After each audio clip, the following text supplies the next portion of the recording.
Indus water treaty অৰ্থাৎ সিন্ধু জল চুক্তি আচলতে কি? নমস্কাৰ, মই দেৱশী গৌতম। আজি আপোনালোকৰ লগত আলোচনা কৰিবলৈ আগবঢ়া বিষয়টো হৈছে ইণ্ডাছ ৱাটাৰ ট্ৰিটি অৰ্থাৎ সিন্ধু জল চুক্তি। ভাৰত আৰু পাকিস্তানৰ মাজত সৃষ্টি হোৱা বিবাদৰ লগতে ইণ্ডাছ ৱাটাৰ ট্ৰিটি অৰ্থাৎ সিন্ধু জল চুক্তিয়ে যথেষ্ট গুৰুত্ব লাভ কৰিছে আৰু এই বিষয়টো আমি আজি আপোনালোকৰ লগত আলোচনা কৰিম। সিন্ধু জল চুক্তি আচলতে কি? সিন্ধু জল চুক্তিত আচলতে কি আছে? ভাৰত আৰু পাকিস্তানৰ মাজত যেতিয়া বিবাদ আৰম্ভ হ'ল, সেই বিবাদ আৰম্ভ হোৱাৰ লগে লগে কিন্তু পুনৰ এবাৰ চৰ্চাৰ কেন্দ্ৰবিন্দু হৈ পৰিছে সিন্ধু জল চুক্তি। এই বিষয়টোৱে চৰ্চা হোৱাৰ লগে লগে বহু লোকে ইয়াৰ বিষয়ে বিতং তথ্য জনাৰ বাবে আগ্ৰহী হৈ পৰিছে। আচলতে সিন্ধু জল চুক্তিত কি আছে?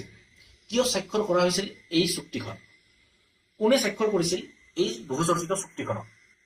মূলতঃ নদীৰ পানী ভাগ বতৰা কৰাৰ উদ্দেশ্য আগত ৰাখিয়ে বিশ্ব বেংকৰ মধ্যস্থতাত পাকিস্তানৰ কৰাচী চহৰত 1960 চনৰ 19 ছেপ্টেম্বৰ তাৰিখে ভাৰত আৰু পাকিস্তানৰ মাজত সম্পন্ন হৈছিল এই চুক্তিখন। সেই সময়ত তদানীন্তন ভাৰতৰ প্ৰধানমন্ত্ৰী জৱাহৰলাল নেহৰু আৰু পাকিস্তানৰ ৰাষ্ট্ৰপতি আয়ুব খানে এই চুক্তিখনত স্বাক্ষৰ কৰিছিল। দুই দেশৰ ৰাষ্ট্ৰপ্ৰধানে স্বাক্ষৰ কৰা এই চুক্তি অনুসৰি পূব দিশত থকা 3খন নদীৰ নিয়ন্ত্ৰণৰ অধিকাৰ ভাৰতক প্ৰদান কৰাৰ বিপৰীতে পশ্চিম দিশত থকা 3খন নদীৰ নিয়ন্ত্ৰণ পাকিস্তানৰ হাতত অৰ্পণ কৰা